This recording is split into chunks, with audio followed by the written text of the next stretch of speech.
CQ, calling CQ. Come in, please.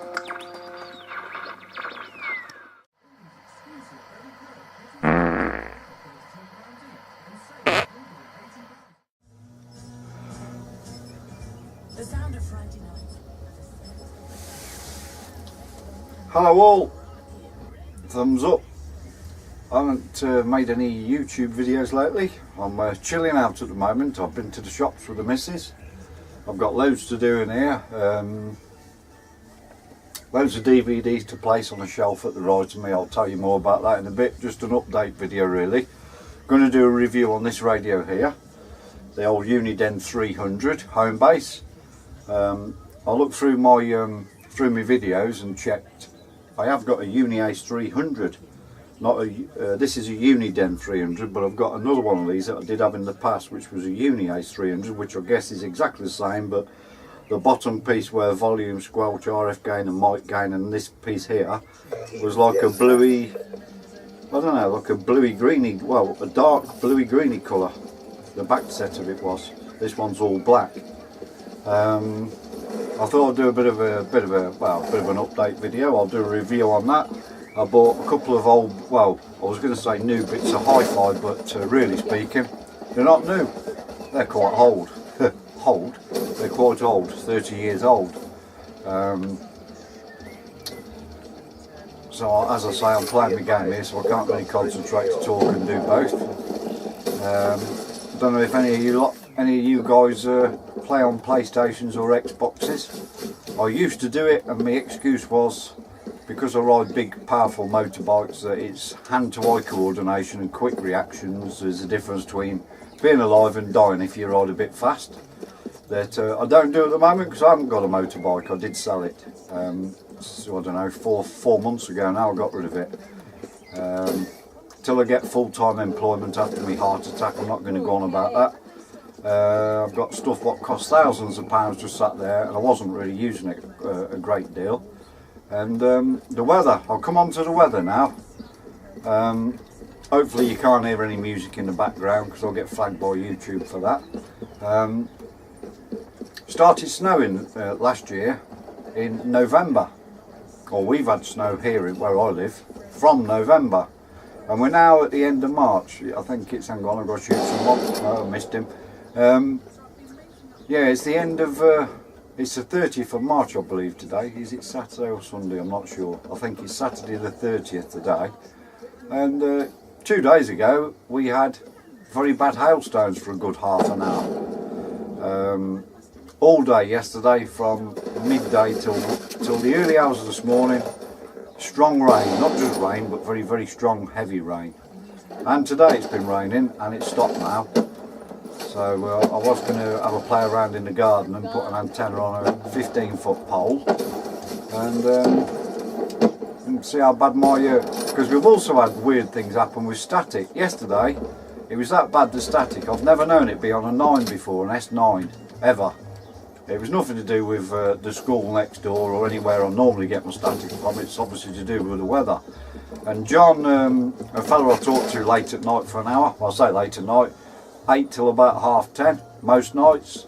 I couldn't even hear him yesterday. All I could hear was Adrian, who lives about 3/4 of a mile away.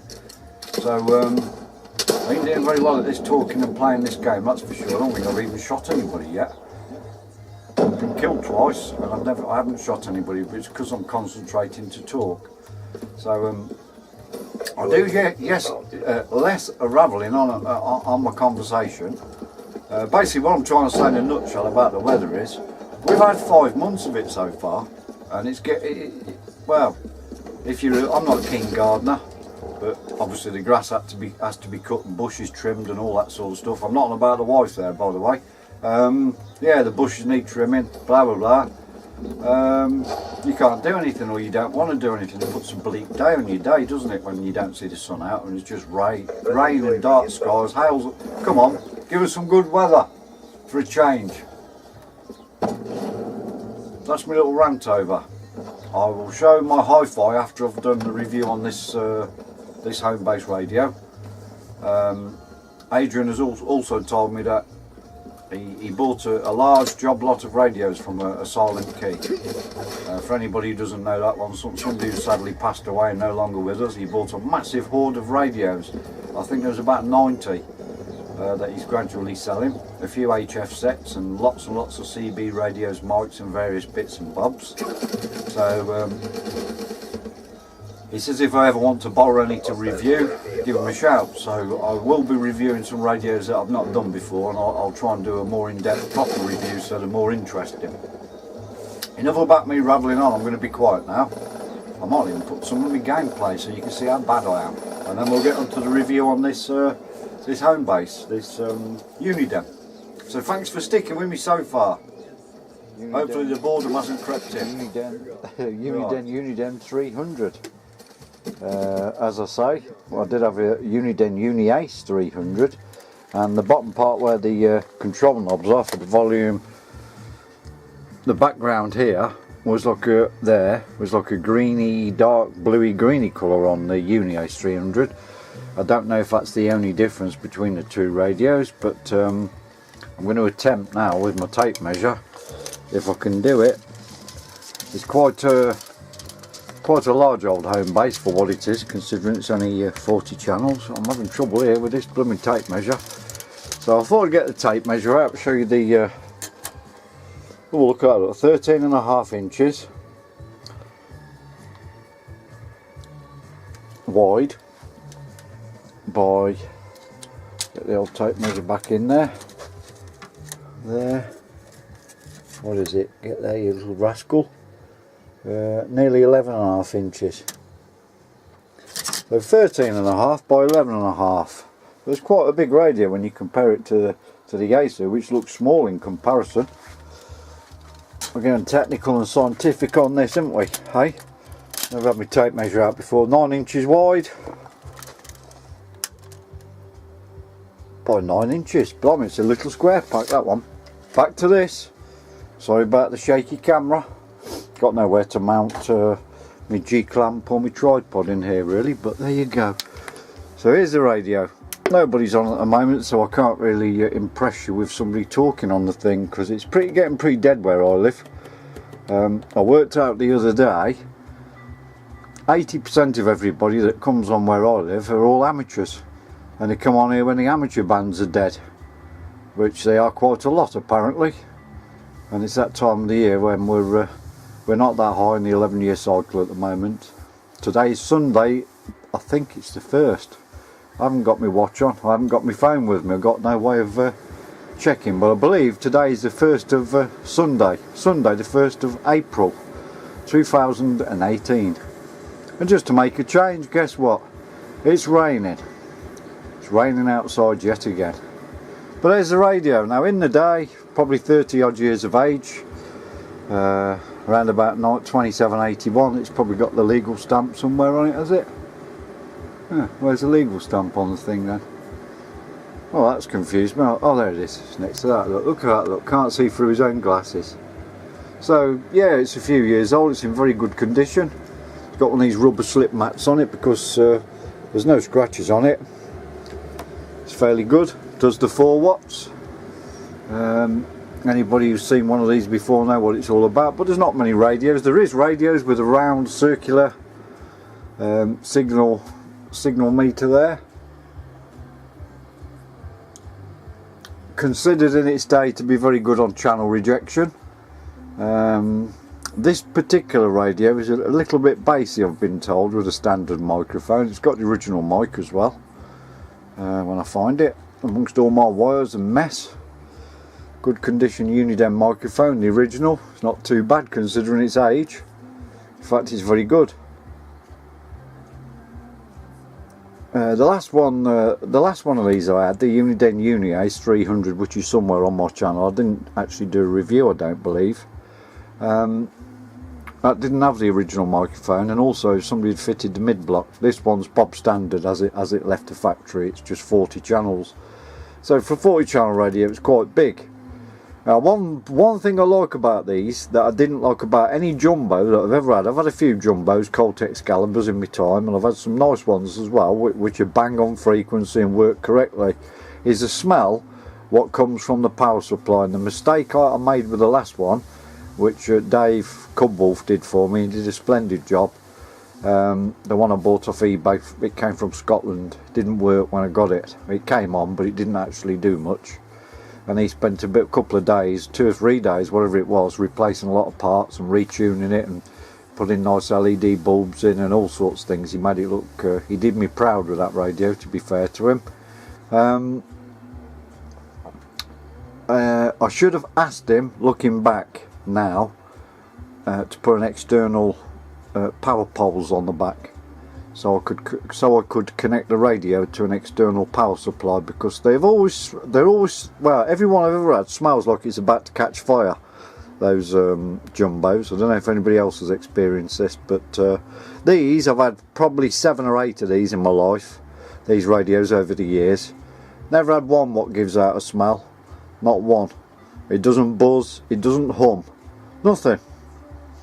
It's very good. I mean, I'll say this and it'll probably go bang tomorrow, but that's the way my luck goes sometimes. But very good, reliable radio with fantastic channel rejection, slightly bassy audio. I'm going to change the mic. I've actually got I've got this Adonis one here. I've cut the plug off the end of it. I'm going to try and wire that one. I don't know if it'll add any tone to it.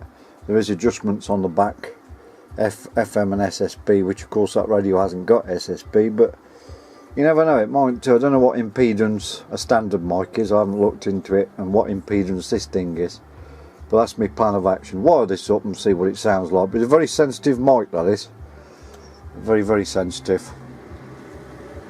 Yeah, on the back of this radio, I'll see if I can find some pictures, because I've got other radios and bits and bobs on top of it. So there is a 3-pin socket, so you can connect a power lead to it and connect it to an external supply if you wish to take it mobile. I'm not sure where you'd want to. Obviously the headphone socket, 4-pin microphone, wired Uniden. There was normally 2, Cybernet or Uniden, and you just swap the wires top to bottom if you wish to change the mic to fit, or a mic off a Cybernet radio to fit this. Just swap the wires top to bottom, job done. Then it fits a Uniden. Unlike this one, the Planet, this is the next radio I intend. One of my favourite all-time 40 channel radios. I always own a Planet. This one is not a Planet, it's a Manikestrel.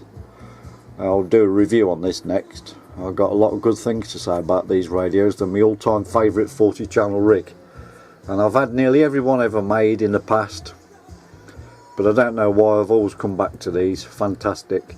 But more about this one later in my next video I'm going to do. Yeah, I won't talk too much about that. So yes, that's the Uniden 300. I don't know what, depends whereabouts in the country you are in your views. Second hand, fairly clean one. I'd expect to pay about £60 for one of these, not much more than that. If of course you've got if it was mint immaculate, like the day it left the factory and you had the box and the instructions and all that, probably 90-100 quid. I've seen some of these, not these particular radios, but I've seen some people asking balmy prices these days for things. Spinatone, 5 stars, going for like a couple of £100. Ridiculous. But I guess if you want something bad enough and somebody's greedy enough who sells one, you know, they'll ask the most, won't they? They'll try and get top dollar for it all. So that's that one. So like I say, I can't show you anybody on there because the radio is absolutely dead at the moment here where I live. In fact, it's getting pretty crappy, if I'm honest. I've been on the midweek net. I spoke to the guys, where was he? Sheffield, I think, which is not a bad trip from here to Sheffield. I don't know what it is in terms of miles, but on the map I'm in the Midlands, Nuneaton, Warwickshire. Sheffield, Ringalow, well, I don't know, south, sort of southwest, and I can't even remember his call sign. Dave, the guy I spoke to, Delta Romeo, blah blah blah, and you know me, I can't remember numbers. I'm terrible with numbers, at remembering them, that's for sure. But nobody's on there, and at this time of the night, what we're on, it's 20 past 11 at night PM. If anybody was on there, they'd be 20 miles north of me in Birmingham direction, probably swearing like a trooper. But there you go, looks dead. I've turned the RF gain up full. That's not a true representation of the static I receive. I've still got my Thunderpole 5 up. Static has been quite high, and then mysteriously it goes low. But then we've had some strange weather conditions. We've had hailstones, we've had continual rain for about 3 days. Apparently, according to the wife, tomorrow's forecast rain all day yet again. So that's a bit of a quick review of a Uniden Homebase radio. It does work extremely well. No complaints with it. It hasn't been tampered with. It's original lot of day it left the factory. That's that one. Now I'll move on to my hi-fi part of the video. May not interest some people because it's normally CB related, my videos are. But I'm going to try and well, I have got plenty of time. I was going to use an excuse and say when I've got time I'm going to start making playlists on my YouTube channel and stick different ones into different playlists so people don't have to watch a load of rubbish. But there's always the fast forward, isn't there? So this part of the review will come to an end. Sorry if I've missed anything. When you transmit, I can't do it because there's not an aerial in the radio at the moment. But obviously the green light there, one of the features of this radio, the green light turns red when you transmit. It does work, it's just I've not got an antenna in there. So don't want to tempt fate, make it go a tater. Been better if I could have shown you it receiving really, but take my word for it, it works perfect. But so that's that one. So time to move on to my latest 2 hi-fi purchases. So I shall turn the camera around and it's time to leave if you're not interested, but thanks for watching. Right then, if you're still here, I got this. It's mainly Technics equipment I've got.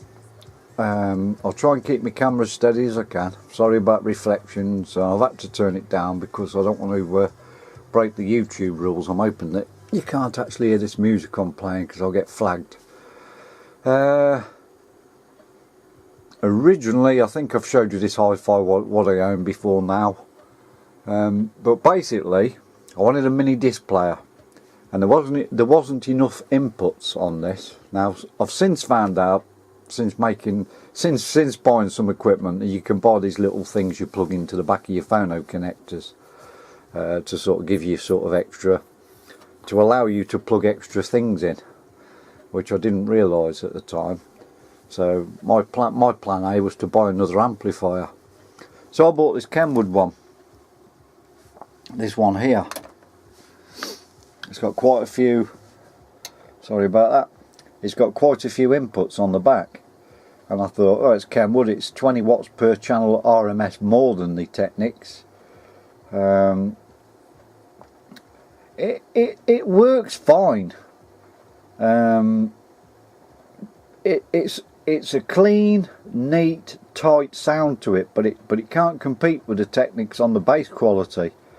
That, excuse the French here, but that kicks ass, that Technics. I can get the house rumbling with that thing. The bass is so extreme, it's not distorted. I think that is rated at 60 watts RMS per channel into 8 ohms impedance. That thing down there, that Kenwood, is 80 watts per channel according to the internet. But it gives a nice, pleasant, bright, tight sound, but not extreme in anything. You could never overdrive your speakers or get a song what comes on where you have to turn the bass down because it's too much. It never is too much. It's not enough for me anyway. Then I bought this mini disc player. I was quite happy with it. Where's my mini disc? And off eBay, I bought 5 of these blank 80-minute Maxell mini discs. You can still buy them at a reasonable price. They're not that expensive. And I did 3 of these. I recorded on 3 of them and filled them up. Worked perfect. I was impressed with the sound. You know, as good as tape, analog tape. I was pretty impressed with it. I think it's about a bottom of the range one, this model number. But then I tried to buy another couple. Oh no, I didn't. The wife says, "Oh, get me another few of these. I've started using them." So for some strange reason, she ordered one by mistake. And if I can find it to the left of me, is that it? Anyway, instead of getting 80-minute from the seller as advertised, a Maxell 80-minute, I ended up with a 74-minute TDK. So I thought, oh, no problem, I won't raise any fuss about it. It's not what I bought. Not in the description, it's totally different. But I put it in there and I recorded a complete album. And then at the end, when it does a table, what's called a table of contents. I don't know how familiar you are with mini disc, but basically when you finish recording on it, and then it writes the relevant information to the disc to let the disc know what's on it for when you put it in next time. And it came up error 42, table of contents error. So basically it did record the information onto it, but I can't retrieve it. So when I put it in now, it says blank disc, or sometimes if I go into the menu setups on the mini disc player, it doesn't recognise that there's anything on there, and it just says error 42, or other times it says blank disc.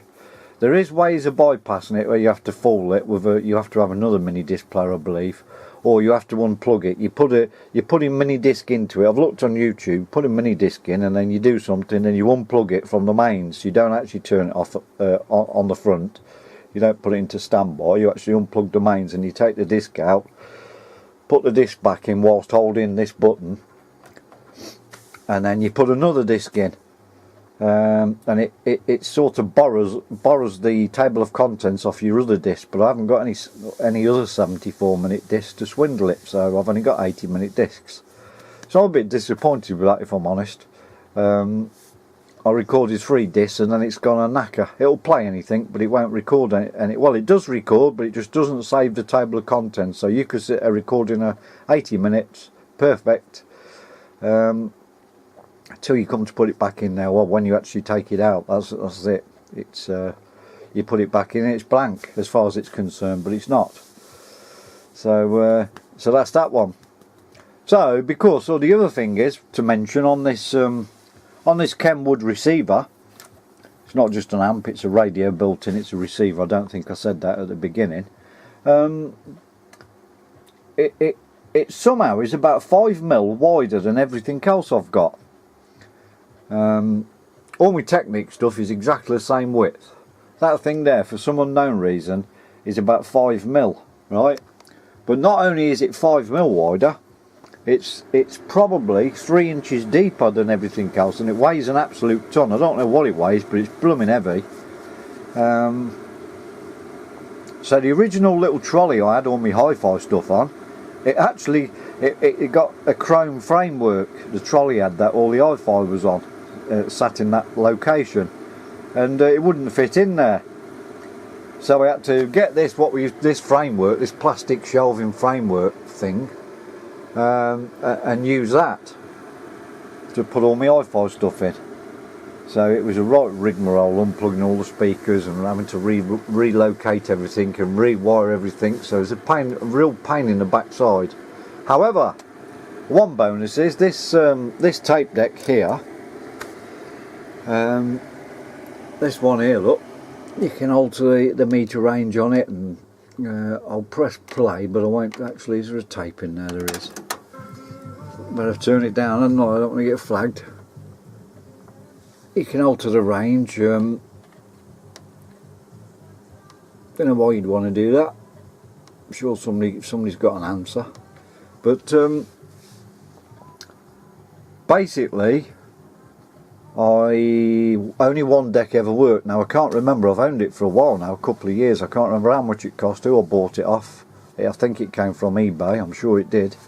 How much I don't know. But only one side of a deck worked.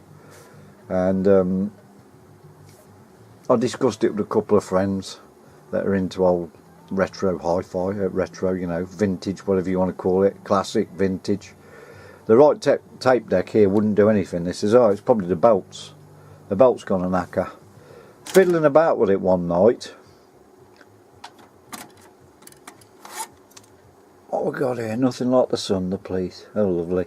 Sting, sorry, not the police. Up here, inside, up the top, you've got various little switches, micro type switches, for automatically setting the tape deck to detect whether it's this one. Obviously this tape is protected, so you couldn't accidentally record over it, but metal tapes, they'll have 2 holes there as well. Chrome tapes, they have another thing. And so basically these little switches at the top that you can't see, I can't really show you that easy, but up there's little switches, like little tiny micro type switches. Auto reverse. Yeah, so I accidentally discovered, I put my finger up there and I actually pressed it quite a few times, sort of like, not violently but very fast, and then when I put the tape in, hey presto, this side of the deck started working. So I got busy with some methylated spirits a couple of days ago, and I did this tape deck there. I did all the heads, cleaned all the heads and the pinch roller. It's a bit of a fiddly old job. I used to have one in the past years gone by, 25 years ago, that you could actually detach the door from.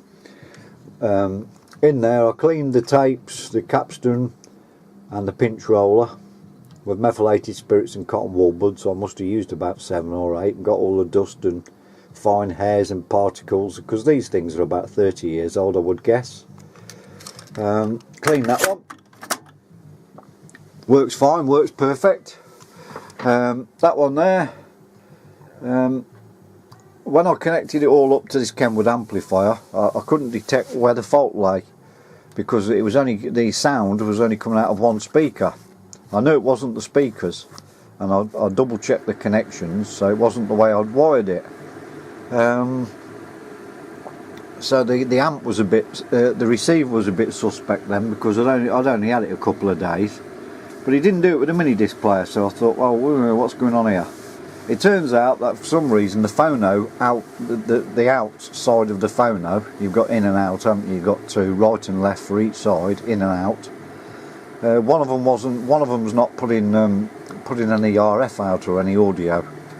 I haven't bothered yet to take it to pieces to check for a dry joint on a solder connection or anything. So what I've done is I've cheated. The headphone socket works perfect. So all I've done is I've got one of these here.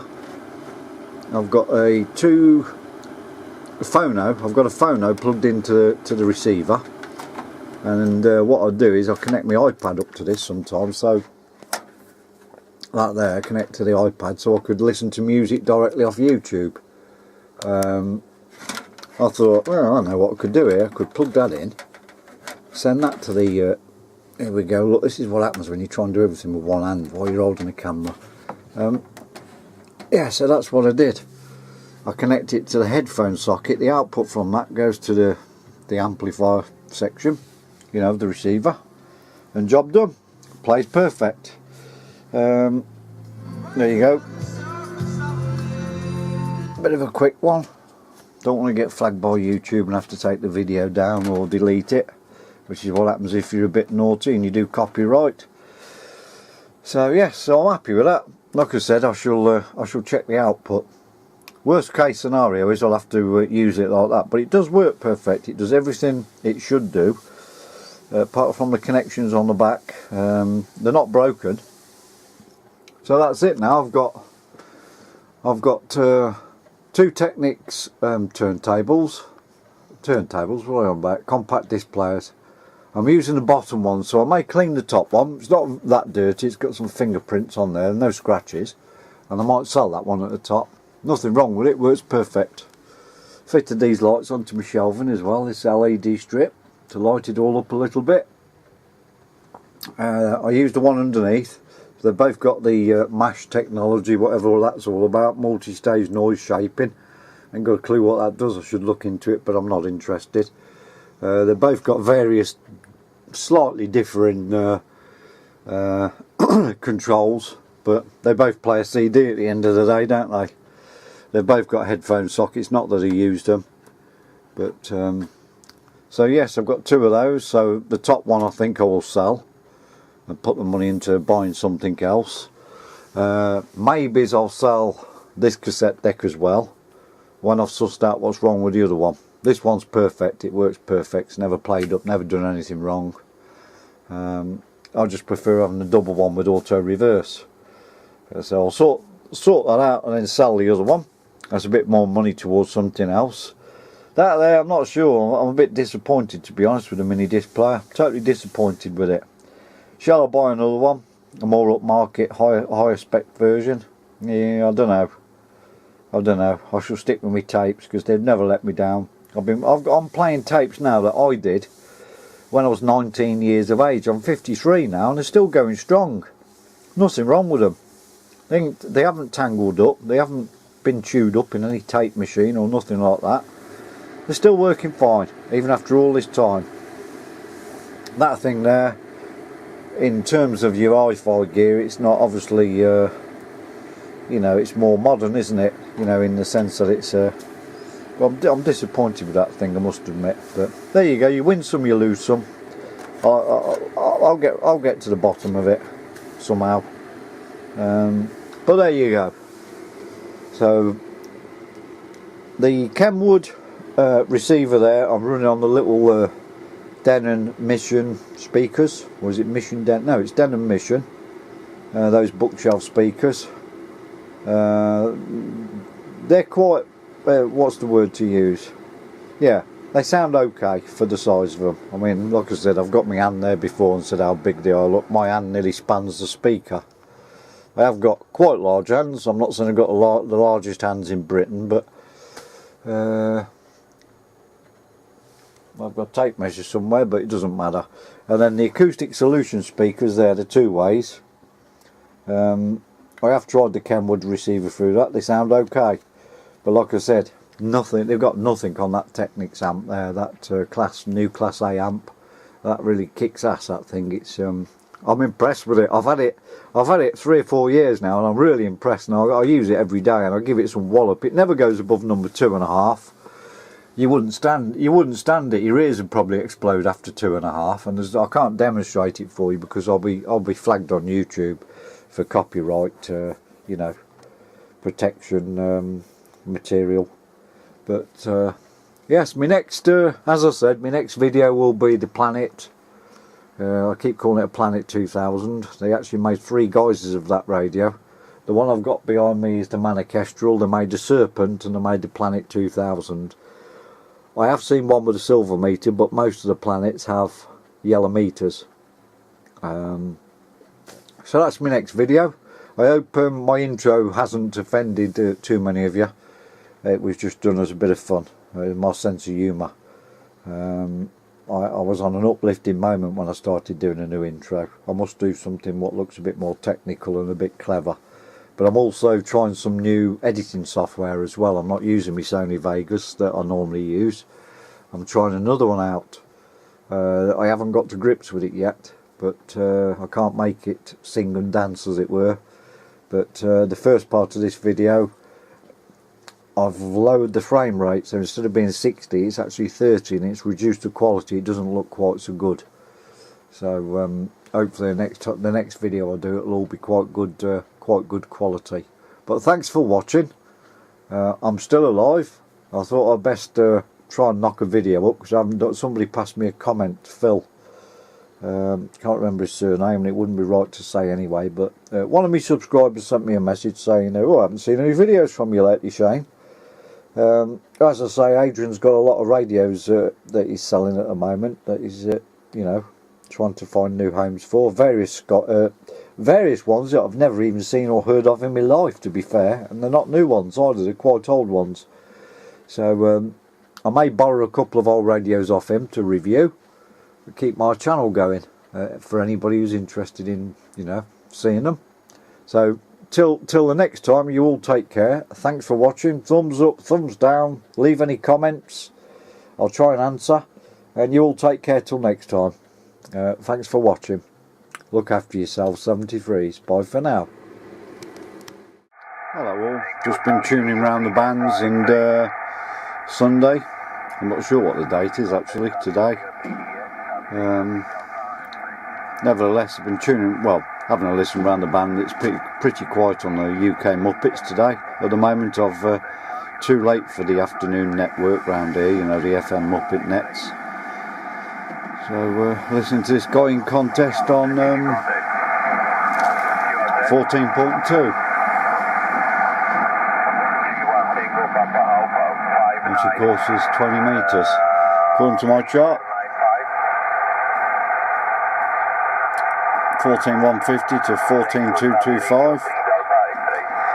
Always handy to have a chart around, that way when you want to listen to the bands you can find out the sections where they're on AM, upper side band, lower side band, or where they happen to usually transmit.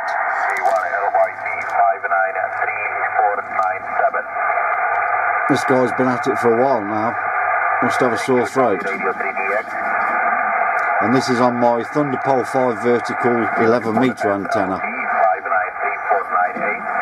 coming through pretty strong.